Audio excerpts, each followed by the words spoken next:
देहिया में तनिको हमरा जान नइखे, अब दिल में हमरा कोनो अरमान नइखे। मुस्कुराए खातिर तो दिन भर मुस्कुरातनी, लेकिन चेहरा पर असली मुस्कान नइखे। प्रेजेंटेड बाय विदेशी लाल एंटरटेनमेंट।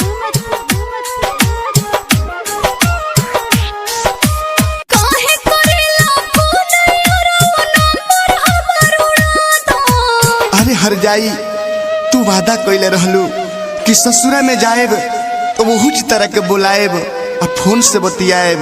सब भुला गइलू, सब भुला गइलू।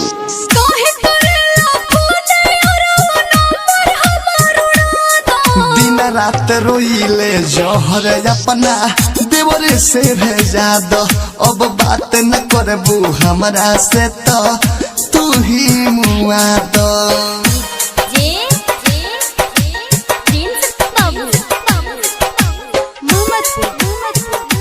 प्रेजेंटेड बाय विदेशी लाल एंटरटेनमेंट रिकॉर्डिंग स्टूडियो जादवपुर। जान जाई मोर भतरा जानू मार के हमके मुआ दे हो। जन्म जन्म के कहल वादा कैसे आज भुला दी हो। क्रिया खा के कहो तानी फोन करबो त मर जाइबो।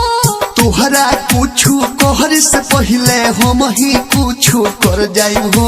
हो गइल शादी सुना यारा हमरा के तू भुला दा।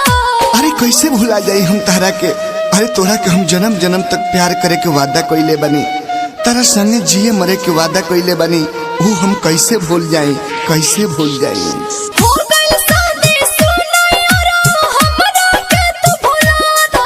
दिन रात रोइले जहर अपना देवरे से भेजा दो। अब बात न करबू हमरा से तो तू ही मुआ दो।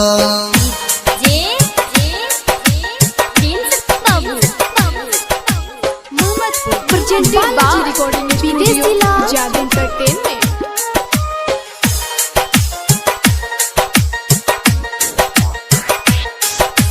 कसहो पियवा के समझा के घर बसवले पानी हो। एको बिर ना पूछलू हो कि हम कैसे जियतानी हो। तू अपन घर बसाला हमरो के अब जिए दो। दुर्गेश बेदर्दी से जहर भेजा दो, जहर अब तो पिए दो। याद विदेशी कसहो अपना दिलवा के समझा दो। याद विदेशी कसहो अपना दिल के तू समझा दो। दिन रात रोइले जहर अपना देवरे से भेजा दो। अब बात न करबू हमरा से तो तू ही मुआ दो। काहे करेला फोन यारा नंबर हमर उड़ा दो।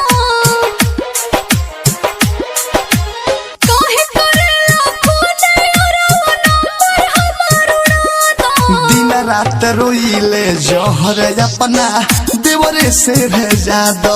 अब बात न करबू हमरा से तो तू ही मुआ दो। Balaji recording studio.